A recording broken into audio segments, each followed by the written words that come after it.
अशी शांत आणि सुंदर जर सकाळ पाहायची असलं ती तुम्हाला गावाकडेच मिळेल. सोबत पक्ष्यांचा किलबिलाट आणि अशी स्वच्छ हवा, जी डोळ्याला मोहून जाते आणि सोबत त्या अभंगाची जोड.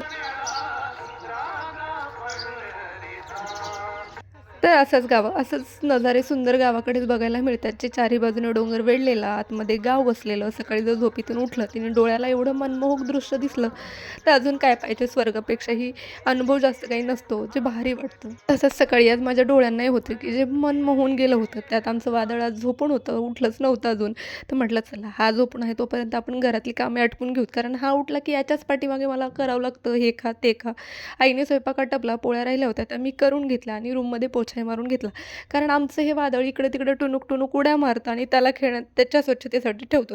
आणि घोड्यावर हत्ती आमच्याच घरी पाहायला मिळतो. हा खेळण्याचा विचार करत होता, की काम मावशीचं कसं वाढवू? हे खेळणी काढ, ते खेळणं आणि खेळायचं काहीच नसतं याला. त्यानंतर काय म्हणतो बघा. मम्मी